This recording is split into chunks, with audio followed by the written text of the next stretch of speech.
Samaniego here. Want to invite you to go check out Poblis. Poblis is a dog clothing and accessory company based in Austria. 10% of each of your purchases goes to helping dogs in need, whether it's homeless, sick, or ill dogs. This is one of the reasons why we support it. Kiska here is a rescue dog from rural Alaska and our Grid office dog. We care about our furry buddies, and we know you do as well. Definitely check out Poblis.com. There's a link on the video description, and by clicking on that link, you get a 10% discount on your purchase as well.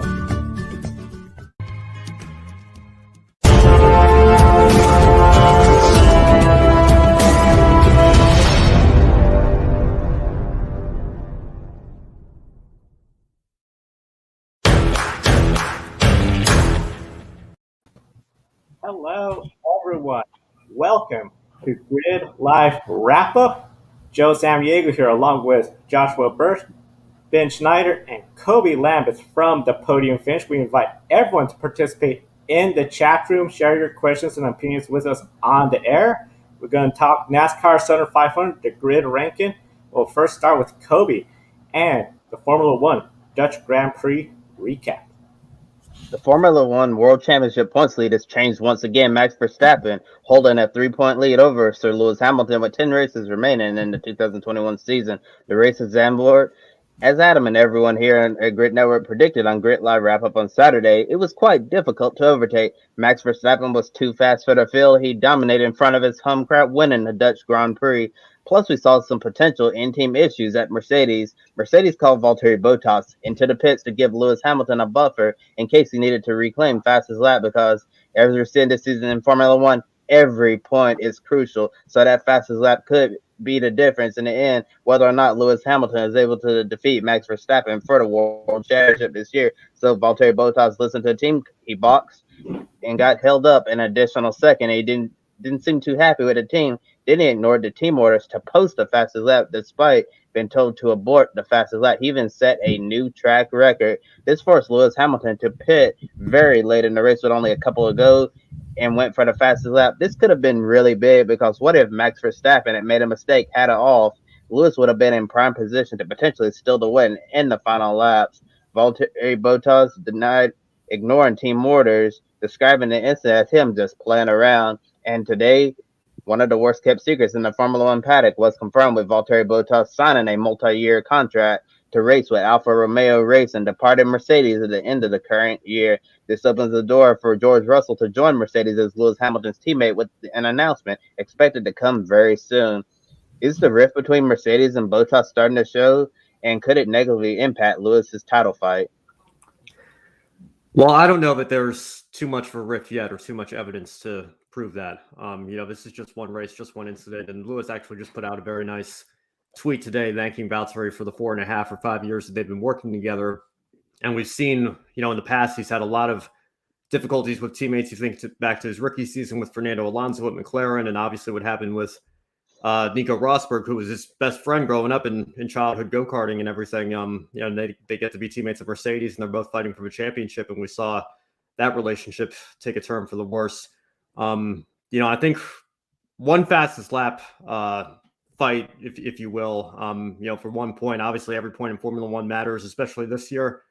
But I think Bottas has really been the perfect number 2 driver for Mercedes, because what we've seen from him the last 4.5 seasons is that when he's on his best day, he is unbeatable. And we've seen that he's won, I think it's 9 Formula One races now. Obviously hasn't won one in a while, but he has shown that he can compete for wins on occasion. Whereas Nico Rosberg was somebody who ended up taking the fight to Lewis, winning the championship in 2016. And, when you have 2 drivers that can fight for a championship, it makes the relationship between teammates a lot more difficult to handle.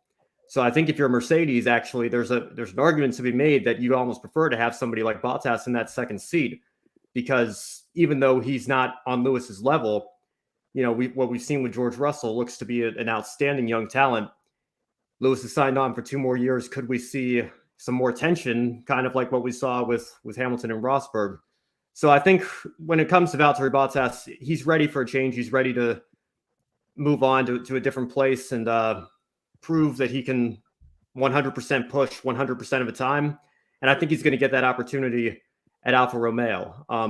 But, I think he and Lewis have had a very good relationship, and it's kind of unfortunate that, I think for both sides, it is best to move on at this point in their time. But I saw something today that was very interesting. This is actually the first time that Mercedes have actually dropped a driver. They started with Rosberg and Michael Schumacher. Schumacher retired in 2012, was replaced by Lewis, and they were teammates for 4 years until Rosberg retired in 2016, and it's been Lewis and Valtteri ever since. So for the first time in over a decade in Formula One, there's going to be a change of scenery at Mercedes, and that driver that they're pushing out of a team that is, I don't know. I mean, you can say what you will about why Bottas' time is coming to an end. I think it's clear Russell's time. It's time for him to move up, but I think Bottas is happy to move on to a new place as well. Regardless, the driver's going to be on the grid next year in a different car, so it's going to be interesting to see how that all plays out. Yep, absolutely agree with you there. And first off, I'm very glad Valtteri is staying on the grid for 2022, because it was very much a possibility he wouldn't be on the grid as well, because nobody expected Raikkonen to actually announce his retirement. It was coming, but nobody did expect it as well. We were expecting Williams' maneuvers, to move around. Maybe Latifi would go, because now they say that they don't need pay drivers as well. So it's all up in the air still further down the field. This rift between Mercedes and Valtteri Bottas has been coming for a long time. Go back to Australia in 2019 as well. Valtteri won the first race of the year, came over the radio and says, "To whom it may concern, bleep you," as well. There was rumours already over the winter period that Toto and the team weren't happy with the way Valtteri was performing in 17 and 18 as well, despite the fact he won, 6 Grand Prix in that time period, and always picked up the slack whenever Lewis failed off as well. This relationship as well, I think, has been strained a lot by public eye as well. Valtteri's been in the car. He's been trying to arguably beat the greatest of all time, and certainly in numbers as well with Lewis Hamilton. He's the greatest British driver we've ever produced as well. Is he the greatest Formula One driver? That's a different debate. He's been really up there as well. He has not really performed in the past season post the Russian Grand Prix, but remember, he's got a strong start to the season. 19, he won in Australia, start of the year. Even Austria last year, came back, bang, straight on the money as well. We legitimately thought that it was going to be Bottas versus Hamilton for the title last year, and then Lewis picked it up in the second half of the year as well. So the gap between Hamilton and Bottas is large, but on some days, as you said, Ben, it's quite small, and he can pick up. He can be like a Barrichello. That's what he's become. He's become Barrichello, because he was always second fiddle to Michael Schumacher as well for those 6 seasons back in the early 2000s. So the rift has definitely come from Mercedes, and it's come from Toto and Valtteri as well. And I thought it very surprising when I read Toto's message this morning. He said as well what Lewis and Valtteri have done for this team. Even when Valtteri's going, Toto puts Lewis in there as well. That was sort of like the final knife in the gut as well, in my opinion. They haven't got along for a while. Definitely, this is a move, I think, that has also been pressured by George Russell. He did an astounding appearance last year at the Shakir race as well, when he fought with Valtteri Bottas. Bottas had been in that car for the entire season, and arguably he got bested by George on the same track, in the same car, and George wasn't exactly comfortable with that Mercedes as well. So the writing's been on the wall since last November, early December. Definitely, I think as well, the relationship between Hamilton and Bottas, that's rock solid. Hamilton came out and said he's the best ever teammate I've ever had. Arguably, yes, it's because he's been not really challenged for titles compared to when he was with Alonso, when he was battling as well, even with Kovalainen. He had some battles left and right. Rosberg is an entire different story as well. He was always battling for the title. So yeah, the Hamilton and Bottas's team relationship, that's solid. Mercedes and Valtteri's relationship, isn't. It was always coming as well. And from the sources I've tried to get hold of today from Williams, Alfa Romeo, and also from, I forget the other one, Alfa Romeo, and Mercedes, that was it. Obviously, they're keeping very tight-lipped about their drivers as well. Giovinazzi is still out of contract. That could be coming up as well. And Mercedes, they said no comment at this time. But from sources I've heard around the paddock as well, say that George Russell will be announced either tomorrow or on Thursday on Media Day at Monza. Seems more likely as well. Yes, you're seeing some musical chairs as Formula One silly season heats up, and I think Valtteri Bottas going Alfa Romeo is really the best thing for him, because driving for Alfa Romeo there'll be a lot less pressure than competing for Mercedes, and I think he can really shine in that car, depending on how they roll off to start the 2022 season. And while we're talking about riffs and all of that, I think the real riff is going to start next season when we have George Russell and Lewis Hamilton driving for the same team, because we know Lewis is a number one driver. George is a number one driver as well. Like you were saying, Valtteri Bottas was the perfect number two driver for Mercedes. And like Ben was saying, on his best day, Valtteri Bottas was unbeatable. And he's had a lot of bad luck, a lot of things go wrong lately with him at Mercedes. And unfortunately, it was just time for Mercedes and Valtteri Bottas to part ways. I think he'll be going to a better situation mentally and emotionally at Alfa Romeo Racing. George Russell, Lewis Hamilton. I'm already going to make a bold prediction. 2022, I believe they're going to butt heads at some point, and it could get really, really ugly, because those are two very competitive drivers. And while we're talking about those Mercedes teammates, let's talk about Max Verstappen's teammate at Red Bull, Sergio Perez, who started from the pit lane and drove his way up into the points at a track where it's hard to pass. It was such amazing drive for Checo. Had he been up front, it would have been really interesting seeing the two Red Bulls make it hard on Mercedes. How important will it be to have a teammate in Q3 next weekend at Monza? It's an interesting one next weekend, isn't it? Because they've got that strange sprint race format once again, deciding the actual grid for Sundays. So we have our normal qualifying on the Friday.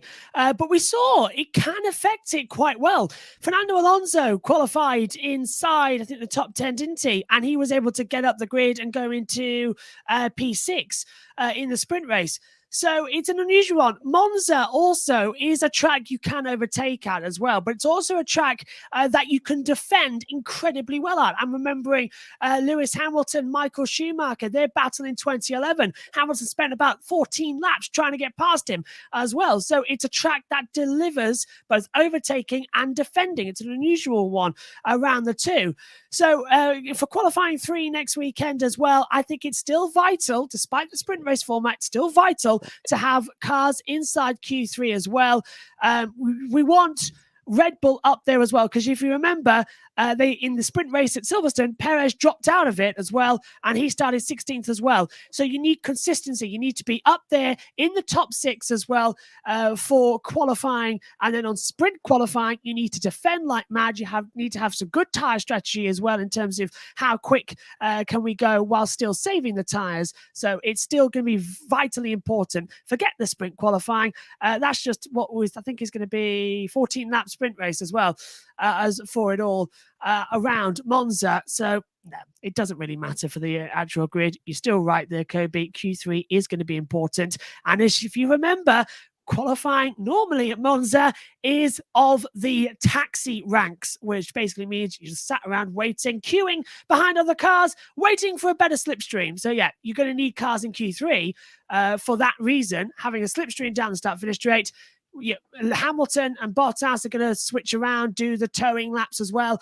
Max is going to need Sergio there as well. So it's still vital for that reason, the tow as well. Gone around the houses a bit there, guys, but I think I've made the point. Still vital to be in Q3, especially to teammates. Otherwise, you're going to not have the tow, and we'll have another 2019 on our hands. Yeah, Josh, I think you hit everything there. I don't really have too much to add. It's always interesting watching qualifying at Monza, just because of how much of an effect the slipstream has. So you've got to think, if you're Red Bull, you need to have Perez up there in Q3 for Verstappen. Even though you have the sprint race format, it is still going to be important. And like I said, I've been on record saying I'm not a fan of the sprint race idea. I think it's really kind of a NASCAR-esque kind of gimmick that Formula One's getting into. Then again, we have only seen it one time so far, so it's kind of hard to predict just how much it's going to affect what we see at Monza next weekend. And yesterday's race didn't have a safety car or full course caution. Only the top three were on the lead lap, and we had a lot of fast lap times. The banking in the final corner allowed the outside of turn one to be used for overtaking opportunities, and it's been brought to my attention that we do have a question from the chat room from Amber saying, can the draft help in a sprint race? Absolutely, Amber. The slipstream is very important in Monza, a track where low downforce is used, and we have such high speeds. Your draft on the straights, you can definitely use that for overtaking. And when you're thinking about that, think of what we see in the Indy cars at the Indianapolis Motor Speedway during the Indy 500, using that slipstream. It's going to be very important, and using that slipstream is just super crucial for overtaking opportunities at Monza. And there's also other overtaking opportunities as well at the track. And overall, guys, what were your thoughts on the race as a whole, and should more Formula One tracks have banking? I thought it was a so-so race, to be honest with you. I thought it had some exciting moments here or there. It certainly wasn't an all-time classic by any means. The top five starters all finished in that position. You had some interesting tactics with Mercedes going for the fastest lap, like we talked about. It was hardly an instant classic, but it's still a phenomenal racetrack. And seeing the Dutch fans, the Orange Army, it was just an amazing atmosphere for us watching on television all around the world. I can't imagine what it must have been like to actually be there. So I would rather see a so-so race, boring, mediocre race, whatever you want to call it, at a track like that with an atmosphere like that, than see a boring race at a boring track, such as, I don't want to disrespect any Russian fans who may be watching this, but, the Sochi Autodrome sometimes gets a bad rap for putting on boring races, and it's not the most thrilling track to watch or to be at with the atmosphere. So, I think this was a successful weekend for Formula One. I hope they go back. And, I think people were bringing up IndyCar actually with the Indianapolis road course. Maybe they might consider going to the banked turn 13 on the road course again. What's obviously turn 1 on the oval, and going back to that layout to have some banking on the road course as well. So I think it's an interesting idea. And, I think there are certainly some tracks that could make it work. And can F1 race at Daytona if NASCAR allows it? Ask Amber as well. That's an interesting one that I have been thinking about before. I never understand why we haven't had, if we want to take F1 to America, we want to take it by storm. That's why we've got a race in Miami coming over next year as well. But I never understand why we haven't circulated around big tracks as well. I never understand why IndyCar haven't gone to Daytona and run on the road course, or even the full oval. I've never understood why. Maybe my American colleagues can inform me of that one as well. But I would absolutely love to see F1 at Daytona on the road course. The only problem is the road course is actually quite narrow for Formula One cars. Arguably you can't see it anymore because we've just raced at Zandvoort, but it is a bit too narrow, and there's a horrible lull off the banking. They'll have to flatten that out a lot more as well, because it's when you come off the banking of turn 1 down in towards the very tight road course turn 1, there is a nasty bump that would just knock off a Formula One car suspension as well. So tricky at the moment as well. Back to your question as well, Kobe, as well. In response also to Ben, I don't know what race you were watching. I enjoyed that race massively from the comms box. Maybe it's because you're watching television, but up on the monitors as well, we had purple sectors flashing up everywhere. There was always something to talk about. We were listening to team radio as well that was coming over the earphones from the pit lane channel. Everybody was complaining about something out there. Everyone was complaining that the hard tires weren't really working well, and the softs were the way to go. Then the mediums sort of came into their own as well. We had that controversy with Hamilton over the radio saying as well, these tires are gone. Verstappen pitted a lap later, went onto the hards. It was a game of chess yesterday as well. I said in commentary as well to Ian Birch and Megan Birch as well alongside me, I said, it feels more like a hungry race. The race would get just before the summer break. It was a nice one as well to sort of ease back into. And I think it was because last weekend we were denied the Belgian Grand Prix, which usually has that feel. So we've got it this weekend as well.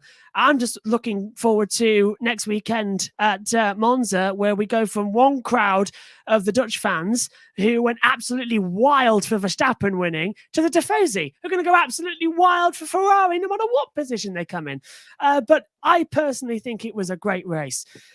Should F1 have more bankings? Well, I've certainly enjoyed it. Turns 1, 3, and 14 having the banking on it as well.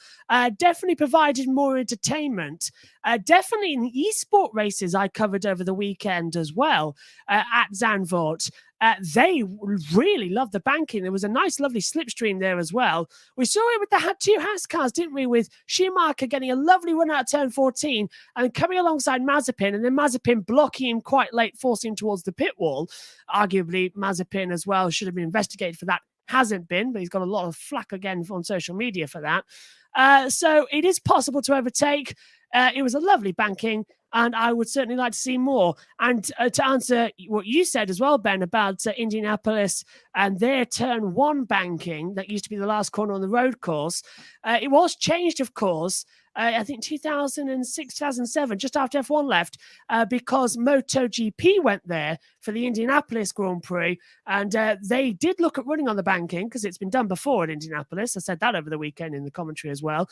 Motorcycles used to go around on the banking in Indianapolis, but it was too much load on the 2 front tires as well, front tire, rear tire on a motorcycle. So they put in the chicane, but it's been universally hated by everybody because MotoGP went the opposite direction on the road course. IndyCar go the F1 route as well on the road course, and it's just not necessary anymore. They can easily change the pit entrance again to have the same as it is in the Indy 500. Let's bring the banking back. Let's have some massive slipstream down towards turn 1. And I'm remembering as well, it can deliver great overtaking because there's one word for you. Juan Montoya, Rubens Barrichello, 2001, right off the banking and went up the inside. And Murray Walker, bless him, in his last ever F1 race, went absolutely crazy. That in the documentary, he was like this in the commentary box, dropping his microphone all over as well. Absolutely loved it. And I want to see that type of thing again. Unfortunately, I don't. I wear a headset, as you know, so I can't drop the mic. But when Russell had pole, that thing nearly flew off me. So, yeah, let's have more bankings in sports as well because they deliver great racing. Well, Josh, in fairness, I said it was an average race. I didn't think it was a bad race by any means. But I just didn't see it as an all-time classic either. But I do understand where you're coming from, and I want to bounce off the question there. I saw we got another comment mentioning Watkins Glen as well. I think it would be great to see Formula One go back to Watkins Glen. I remember when Tony Stewart did the seat swap with Lewis Hamilton there in 2011, and also I believe Sebastian Vettel and Kimi Räikkönen, when they were at Ferrari, I think they did like a demo session or something on the Daytona road course in their Formula One cars as well. So it's an interesting idea. You know, Daytona's obviously got 31 degrees of banking, which is very, very steep. You know, obviously you're not going to run the oval with the Formula One cars, but if we're talking the road course, you know, I'm sure there would have to be a lot of testing and data analysis to see if that's something that they could make work. But you know, we've got a large growing audience of Formula One fans here in the United States. A second race planned for Miami next year. Obviously, the race at COTA has developed quite a following. So you know, there might be some opportunities for other tracks. You know, I don't know that the United States needs to have more than 2 races. I think that might be a little lopsided compared to the rest of the world, considering it is supposed to be a world championship. But maybe you could look at alternate hosting sites for the country. Indianapolis, I'm sure, would have a massive crowd if they decided to go back. It's been a long time, so it's something that we might be able to look at and consider doing that. Let's bring back the 83 United States Grand Prix, United States Grand Prix East, and United States Grand Prix West. And let's even throw in the North as well. Let's just have them all. North, East, South, West. 4 races in America. I'm up for that. It sounds great.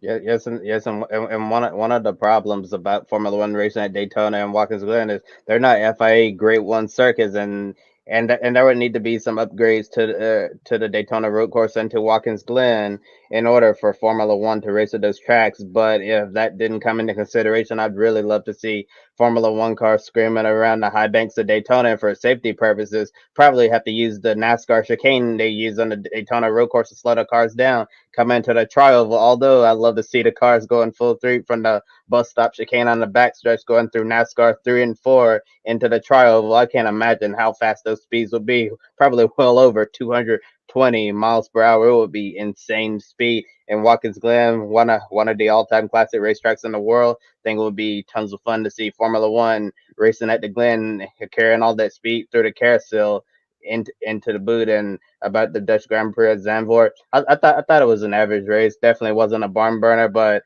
I really like this old school circuit because if a driver made a mistake, they were punished for it right there. We didn't have any discussions about track limits or anything like that, because if you stepped out, you're in the gravel or in the wall. I think, and I'm really hoping that we're going to be going back to Zandvoort for many years to come. And as long as Max Verstappen is in Formula One, I think that race will certainly be on the schedule. And I definitely love to see more Formula One tracks with banking on it. And I believe it was turn 3 to banking at the start. Fernando Alonso made quite a bold overtake in that corner on the outside, and I was thinking, I wonder if his Indy 500 experience helped him with that move, because I thought that was certainly one of the most exciting moves in the race. And I see Josh right there. I'm sure looking very excited. Yeah, that was a really great moment for Fernando at the start. And you have anything that you wanted to add, Josh, about that move? Oh, I was saying it all the way throughout the commentary. He was using every trick he learned in IndyCar on those bankings. He was taking short runs into turn 3 and then running it up high as well. He looped round everybody. He was causing carnage all the way around him as well, as everyone was fighting for grip and control. Alonso looked cool, calm, and sophisticated in his Alpine as well. He thoroughly enjoyed himself this weekend as well. And of course, maybe it's a bit more practice because he hasn't ruled out doing the Indy 500 once again. With maybe even a Renault team, because Renault are skulking around a bit, aren't they? If they want to enter with the Alpine badge as well. But oh, come on, Alonso, just do it and give us the Triple Crown, because you've been teasing us for what, 5-6 years now? As long as Bottas has been at Mercedes, he's been wanting to do this as well. And that's what, 5 years, 4 years? Something like that. But yeah, Alonso was fantastic this weekend and certainly loved it. In fact, both the Alpines, let's not count out Ocon. Great racing. Yes, I saw that story in the media that you're talking about potential at Alfa Romeo team looking at running the IndyCar full season or the Indy 500, and also it's very interesting. You know, we just saw one of their young drivers over here, Christian Lundgaard. So maybe this was an exploratory move by Alpine to see what IndyCar racing is like. And I think it would be really cool if we saw more Formula One programs also have an IndyCar program as well, like Usu and McLaren. And I'm wondering if this is going to be the norm with the relationship between Formula One and IndyCar moving forward into the future. And next up, we have the Temple of Speed, Monza, for next weekend's Italian Grand Prix. And last year's race saw a stunning upset with Pierre Gasly putting AlphaTauri at the top of the podium. Ferrari got around McLaren in the constructors' points for third place. After Zandvoort, we have an exciting weekend of racing coming up that'll include the World Rally Championship, the Acropolis Rally of Greece that starts on Wednesday, and next Saturday night we have the second race of the NASCAR Cup Series playoffs at Richmond under the lights. And NASCAR under the lights at Darlington yesterday, the Southern 500 NASCAR race. And we saw an exciting finish between Kyle Larson and Denny Hamlin. Larson, he called it, he video gamed it into turn 3 and 4, earning a big Darlington stripe to try to get that win. Hamlin held off Larson to get his first win of the year. Talladega, last time he won, he gets it done last night. All season long, we've been talking about in the regular point standings, Hamlin versus Larson. Larson, last few weeks, he's been getting better and better. He claimed that regular season championship, but now Hamlin got the win. So coming into the rest of the playoffs, has Hamlin established himself as a favorite with Larson for the championship?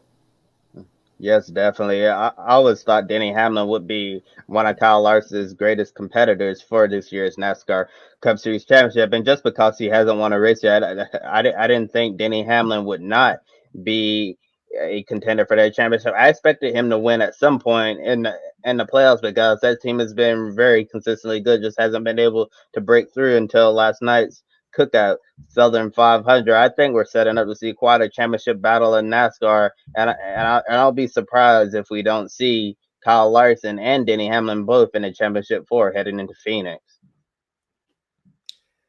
Well, I've said it the last couple of weeks with this format in particular, bringing up Tony Stewart's magical run in 2011.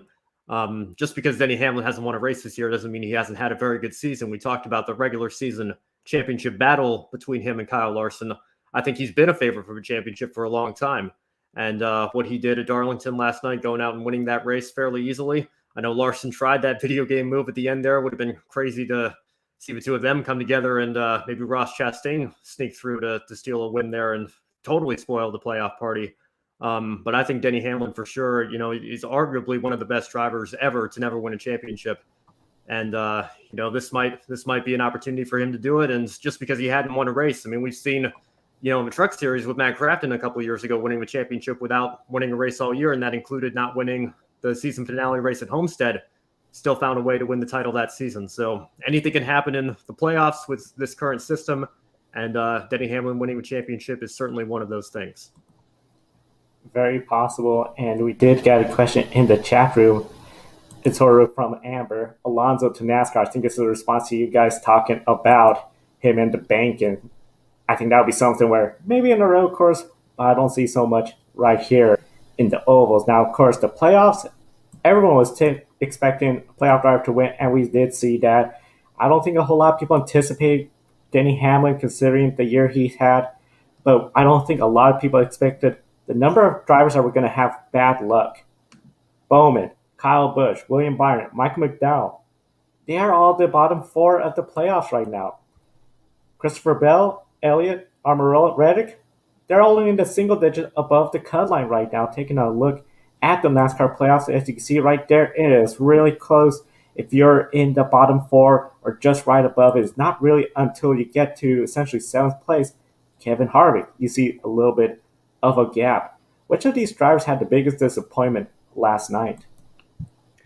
Well, statistically, you look at the bottom of the standings up against Michael McDowell, somebody who I think a lot of people have in their first 4 out. I think a victory for Front Row Motorsports, Furniture Row. Well, that's a throwback there.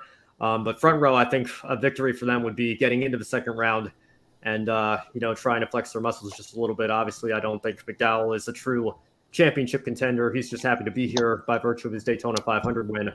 But a very disappointing early ending for him last night to come home with a last place finish. Certainly not what he needed if he's looking to try to squeeze his way into the second round here. But when you look at guys who I think are true contenders, you have to think of Kyle Busch. Obviously losing his temper a little bit last night, driving through the cones and saying the S word a couple of times in his interview, which it was kind of ironic. Dale Jr. was in the booth for that, bringing up his victory lane interview at Talladega in 2004. So interesting to see that. I thought for sure Busch was going to be called the hauler for driving through the cones and going too fast in the garage area. I saw a tweet from Pockrass saying he wasn't called a hauler. So interesting to see if anything will come of that. And you obviously have to look at the defending champion as well, Chase Elliott. A rough night for all of Hendrick Motorsports, but for Chase in particular, looking to defend his title. Obviously, he could go out and win next weekend at Richmond and make this totally a moot point. But I think, when you look at the night Hendrick had and Chase in particular, very unfortunate to see him get wiped out, and certainly can't be good for his momentum heading into Richmond next week. And we do have a question in the chat room from Amber asking, was this the best Southern 500 finish ever?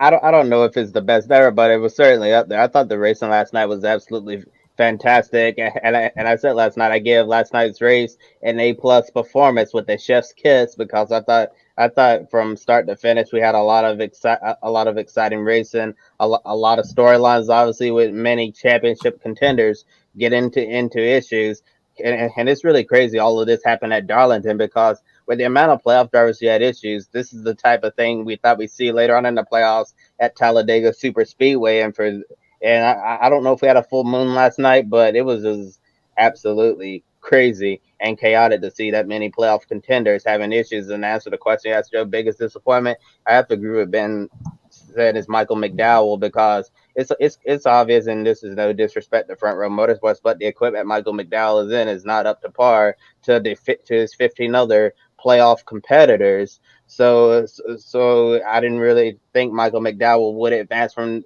this round, and at the moment, it doesn't look like he is going to advance, like you were saying, Ben. He's in pretty much everybody's first four out, and last night would have been a really great opportunity for Michael McDowell to capitalize on all of the other playoff drivers' mistakes. And I think if he could advance to the round of 12, what Michael McDowell really needed to do was to just stay out of trouble and run the best you can.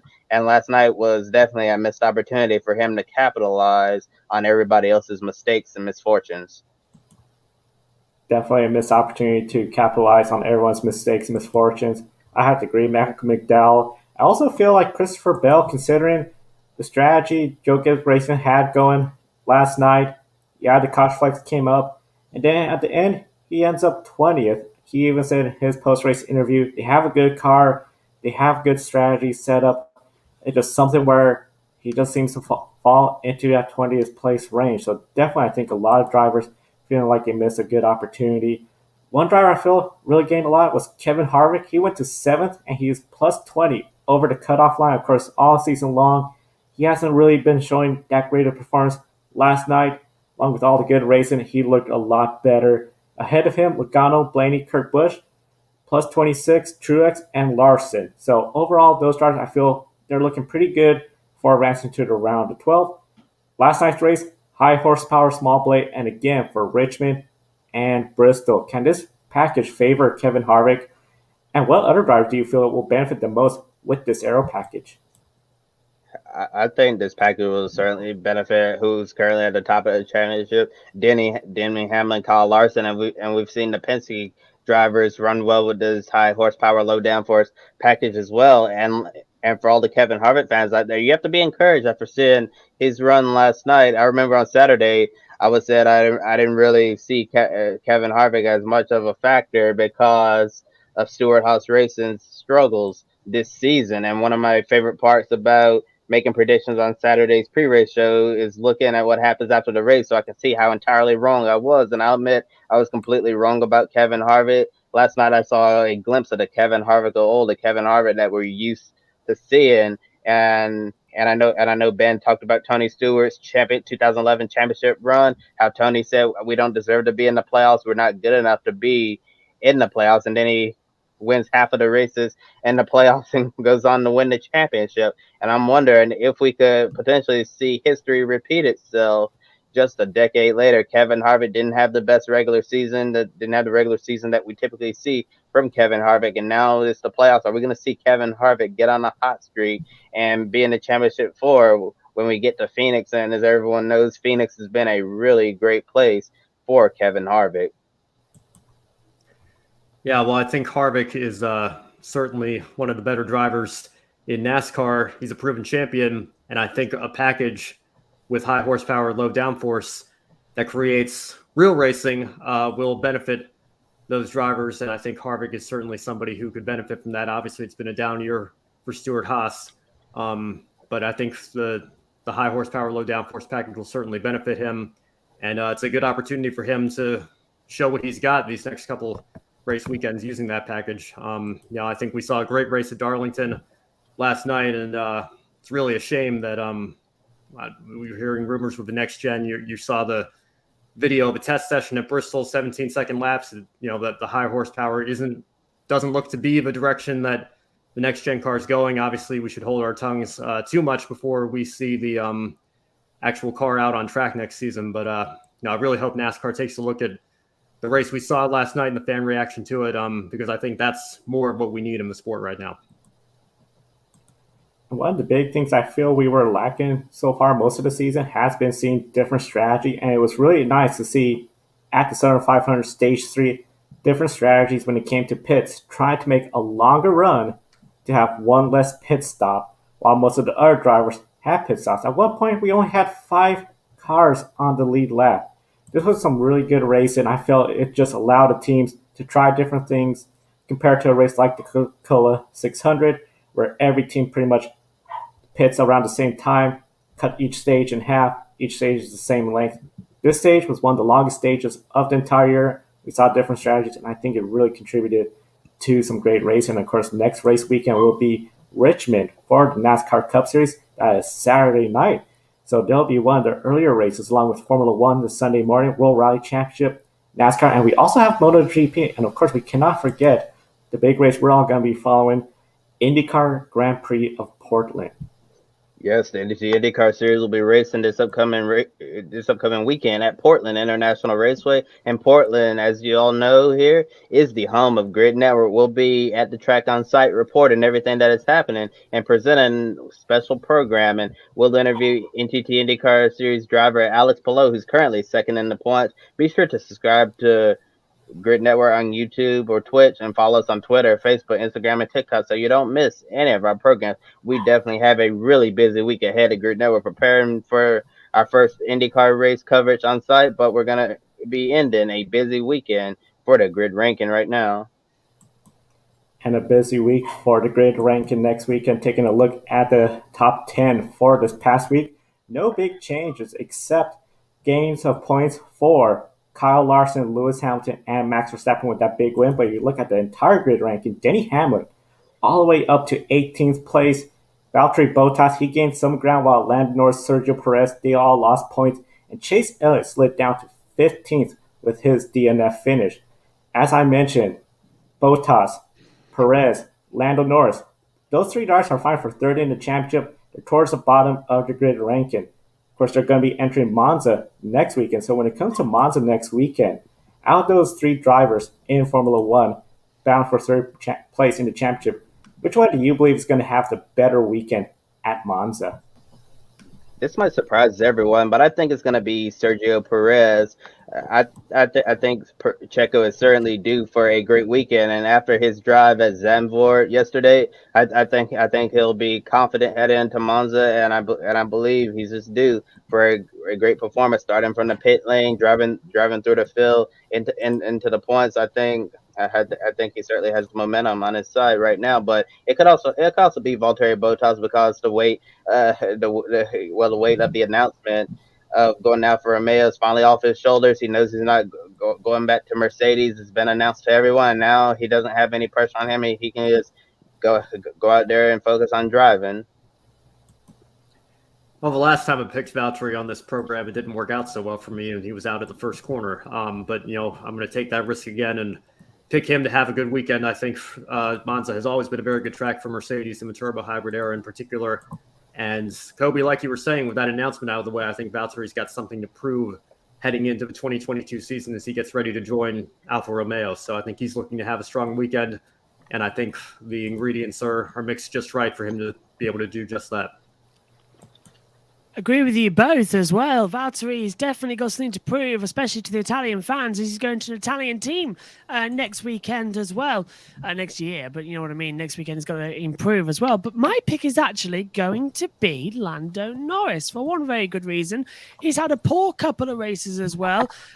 Was out of it in Spa as well in qualifying, when arguably he should have been on pole position. That 5-place grid penalty as well, which shouldn't have been given because Mazzi should have stopped the session, and that should have been a by law of conditions. Maybe they should have a look at introducing a condition weather clause. If you damage a car in wet weather, you don't get a grid penalty, something like that. But either way, he was done dirty in Spa.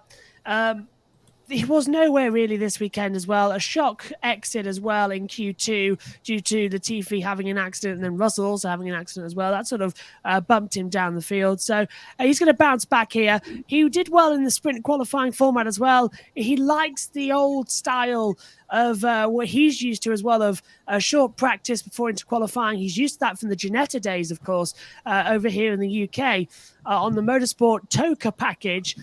He used to have one practice session and straight into qualifying. So he likes these as well. He likes the quickness of them. So Lando is definitely going to hopefully perform this weekend. And we know McLaren go well here. Maybe there's a chance of a podium as well.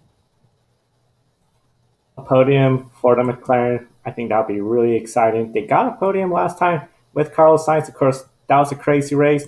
The big thing I'm looking at when it comes to those three drivers, how is their teammates going to do? When it comes to McLaren, Lando Norris, he's been ahead of his teammate. If Daniel Ricciardo's up there those two of them, they could really help each other out. Mercedes, Red Bull, Bottas, Sergio Perez. If for some reason we have a bad race for Hamilton, Verstappen, we might see a repeat of what happened in Silverstone. We saw Perez, he was in the points, he was pitted to get that fastest lap, losing any chance of scoring points. That's why I feel the safe bet might be Lando Norris, but it's going to be really interesting to see what happens at Monza, especially with how their teammates are doing. And I know pretty much, usually we have Adam here. Of course, he is unavailable today, but it's now time for our grid, one shining moment. Yeah, unfortunately, Adam isn't here today. He has to work on Labor Day. Sorry about that, Adam. But we'll see you back here on Grid Network for Grid tonight on Wednesday. And like Joe said, time for the Grid One Shining Moment. Starting with you, Joe. What stood out the most to you this racing weekend? Definitely, I know we heard from Adam. His one shining moment was Denny Hamlin winning the race, first of his year. For me, the one shining moment I have to say, coming into essentially this race weekend, was what we saw over at the Netherlands Dutch Grand Prix, and it's not Max Verstappen and his big performance. I think we have to give a big shout out to what we saw when it comes to essentially the effort from Sergio Perez. He was out Q1. We know he signed up for 2022. A lot of people talking about should he really be there, all that stuff about his poor qualifying performances. In the field, flat spotted the tires very early on, looked like he might be out of the point. And then he showed his magic of working up through the field, scoring points, making it work. He really needs to just have a good qualifying effort. He could get up there, race for the win, and I think, especially knowing that he's re-signed for 2022, he got some points this past weekend, this could be a start of him scoring some better runs and getting points and helping out his teammate Max Verstappen. I always like giving shout outs to ARCA drivers in the One Shining Moment segments, and I'm going to do the same thing here today. I want to give a call to 15-year-old Landon Lewis, who dominated the ARCA race on Medora de Coin last night, and even had to survive a final overtime session, with the white flag coming out and the caution right as he was about to take the checkered. And I think ARCA's overtime rules are heavily flawed, even more so than NASCAR, and they certainly need to take a look at that because it really looked like he was on his way home and then had to get set up for another restart. But held everybody off, and so cool to see somebody at that young of an age. I'm only 22. I've been following the sport now for 15 years, and this kid's only 15 years old, and the second ever ARCA race goes out and wins. So I want to give him a shout out. Also want to give a shout out to Kenny Schrader, who got a podium finish, finishing third at DuQuoin. So cool to see him still out there having fun in ARCA a couple of times a year. So they're my one shining moments this weekend. First of all, happy Labor Day to everybody watching as well, and to all my American colleagues as well here on the Grid Network. And I completely forgot that today was Labor Day as well. I've been so rushed up with everything. So hopefully everyone's having a great holiday. I know, unfortunately, Adam has to work, and we'll see him, I think, on Wednesday, isn't it? I think Kobe says as well. So that's great to see. My one shining moment, and I was worried somebody was going to pick it, but nobody did. And that's great for me going last year. Robert Kubica is my one shining moment. Kimi Räikkönen contracting COVID over the Friday evening as well, put him out for the weekend. Kubica was already on site as well. All the teams having their third driver here just in case it happens. They don't want to be caught out like last year at Racing Point. So Kubica got in the car Saturday morning for FP3. Had 38 laps in FP3 as well in the full hour to get out there. Really, really impressive run. Put it into qualifying as well. Did a solid qualifying job. And then in the race as well, finished, I think, 15th overall as well. He was beaming when he got the car, and he said, that is the first proper car I've had since my accident in Formula One. Of course, the 2019 Williams was the worst Formula One car probably of all time. It was completely unreliable and undrivable. So it was great to see Kubica happy, back in there as well in some great cars, and he got a Formula One drive, and he's going to be racing this weekend as well at Monza, so he gets to do it again. Hopefully gets into the top 10 at a circuit he likes so well, and hopefully this makes up for losing out on Le Mans by literally about 3 miles. for before the end of the race. The car gave up for Team WRT. So, yeah, absolutely. My one shining moment, the amazing Robert Kubica. And my one shining moment is the same driver I had last week. I've got to give a shout out to Corey LaJoie for that spectacular performance at Darlington last night's Southern 500, because for most of the race, Corey LaJoie was running in the top 15 like the entire race, and he ran a good portion of the race in the top 10 as well in motorsports equipment. Inspire, they're one of the teams that don't have the resources right now to be competitive. They're considered one of the underdog organizations in a NASCAR Cup Series. And I thought I was just mightily impressive of Corey LaJoie to run that well in that equipment that typically runs outside of the top 20 every single week. We saw last week at Daytona coming to final restart. He pushed the eventual race winner, Ryan Blaney, to the win, and Corey was trying to get a spot in the playoffs. Unfortunately, got caught up in that last lap crash on the backstretch of Daytona. Didn't get the finish he was looking for there. But last night, I think he ran as high as like 7th or 8th in that car, and I thought that was just such a wonderful, impressive performance in these last 2 weeks. Spire Motorsports upgraded their equipment, and we're finally seeing all of that hard work pay off from Corey LaJoie. And if it hadn't been for an untimely caution, I really believe Corey would have had a top 10 finish, and he finished 15th. I don't think that really matters, because everybody saw last night how underrated of a driver Corey LaJoie is, and I think moving forward, those final 9 races of the 2021 season, he'll want to keep having runs like this. So Spire Motorsports will have a lot of momentum heading into the next gen era. So that's why Corey LaJoie is my great one shining moment, and honestly one of the best performances I've seen from an underdog cup organization since Matt DiBenedetto took BK Racing to a top 10 at Bristol Motor Speedway. Definitely, that was an impressive run. And Matt DiBenedetto, Bristol Raceway, 2 weeks. I think a lot of people will be talking about the chances for that team. We definitely encourage everyone to subscribe to the GRIDnet. Very exciting week of racing ahead of us and programming.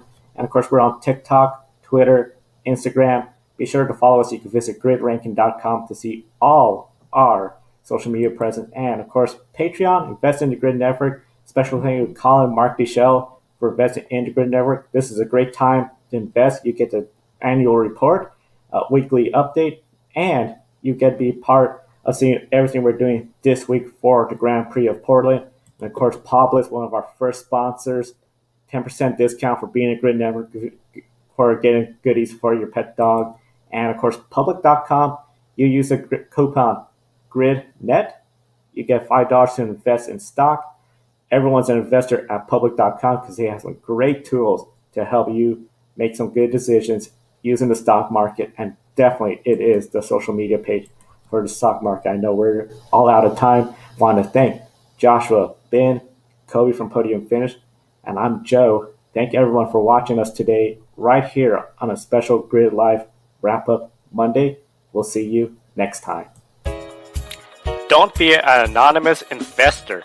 Join the stock market social media platform, Public.com. Invest any amount of money and share with friends and new friends. Discover new opportunities, such as new companies and potential business partners, and useful tools for beginners, and share your experience with friends on Public.com. Link in the video description gets you $5 for being a Grid Network viewer. Use the referral code GRIDnet for your free $5 to invest and start investing and networking on Public.com.